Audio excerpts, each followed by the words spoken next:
Hi friends, today evening நம்ம evening snacks எப்படி செய்யலாம் பார்க்கலாம் வாங்க.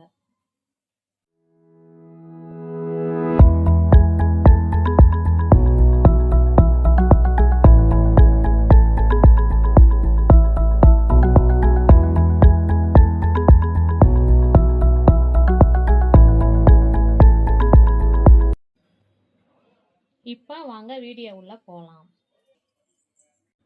சீஸி கார்ன் கட்லெட் எப்படி செய்யலான்னு பார்க்கலாம் வாங்க. தேவையான பொருட்கள்: நான் பெரிய வெங்காயம் 2 எடுத்து வச்சுக்கிறேன், பொடி பொடியாக கட் பண்ணி வச்சுருக்கேன். 2 பச்சை மிளகாய் பொடி பொடியாக கட் பண்ணி வச்சுருக்கேன். 2 சீஸ் எடுத்து வச்சுருக்கேன். கார்ன்ஃப்ளவர் மாவு, மைதா மாவு, பிரெட் க்ரம்ஸு. நான் காணும் உருளைக்கிழங்கும் நான் வேக வச்சு எடுத்து வச்சுருக்கேன்.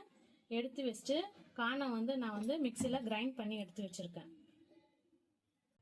மசாலா தனி மிளகாத்தூள், தனியாத்தூள், கரம் மசாலா, உப்பு, தேவையான அளவு, எண்ணெய். இப்போ எப்படி செய்யலாம் பார்க்கலாம் வாங்க.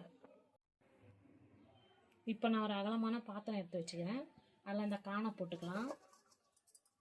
காணை போட்டுட்டு நம்ம வேக வச்சு எடுத்து வச்சுருக்கோம்ல அந்த பெரிய உருளைக்கிழங்கு அப்படியே போட்டு கையில் மசிச்சு விட்டுக்கலாம்.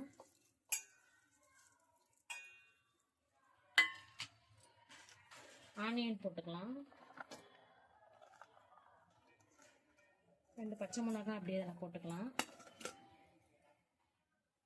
கார்ன்ஃப்ளவர் மாவும் போட்டுக்கலாம்.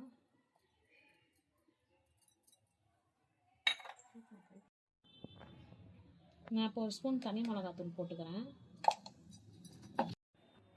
கரம் மசாலா 1/2 ஸ்பூன் போட்டுக்கிறேன். தனியாத்தூள் 1/2 ஸ்பூன் போட்டுக்கிறேன். உப்பு தேவையான அளவு போட்டுக்கிறேன். நான் 2 சீஸ் துருவி வச்சுருக்கேன். அந்த சீஸ் இதில் போட்டுட்டு நல்லா மிக்ஸ் பண்ணிக்கலாம்.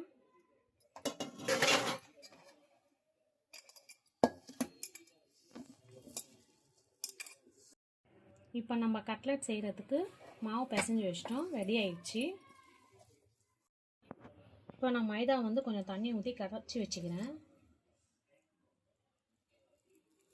ரொம்ப தண்ணியாக கூட ரொம்ப கட்டியாக கூடாது, மீடியம் சைஸ்க்கு கரைச்சி வச்சுக்கோங்க.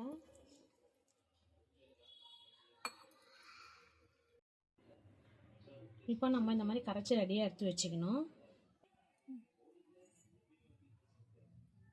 இப்போ நம்ம இன்னும் உருண்டை எடுத்து நம்ம தட்டிக்கலாம். கட்லெட் ஷேப்பில் தட்டிக்கலாம். இந்த மாதிரி தட்டிக்கோங்க. இப்போ நம்ம கட்லெட் ஷேப்பில் எல்லாம் தட்டி வச்சிட்டோம். தட்டி வச்சதை நம்ம மைதாவில் டிப் பண்ணி பிரெட் க்ரம்ஸில் நல்லா போட்டு ஃப்ரை பண்ணி எடுக்க போகிறோம். இப்போ நம்ம செஞ்சு வச்சுருக்கோம்ல இந்த கட்லெட்டு, இதை நம்ம மைதா மாவில் டிப் பண்ணி இப்படி நல்லா முழுக வச்சு எடுத்து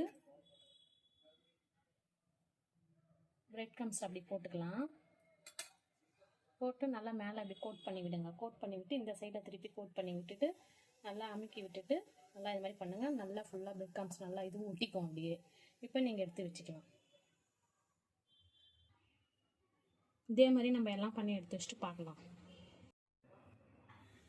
இப்போ நம்ம கடாயை வச்சுட்டு ஸ்டவ் ஆன் பண்ணிக்கலாம். தேவையான அளவு எண்ணெய் ஊற்றிக்கலாம். எண்ணெய் காஞ்சிட்ருக்கோம். இப்போ நம்ம வாங்க ஒன்று ஒன்றா போடலாம்.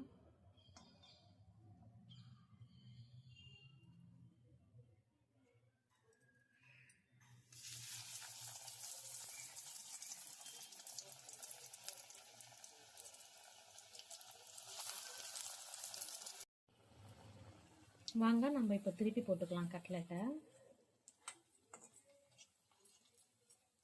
இன்னும் கொஞ்சம் பொன்னிறமாக ஆகணும். அப்போ தான் உள்ளே நல்லா நமக்கு கிறிஸ்பியாக வரும். இப்போ நம்மளுக்கு கட்லெட் பொன்னிறமாக வந்துடுச்சு. எடுத்து வச்சுக்கலாம் தட்டில்.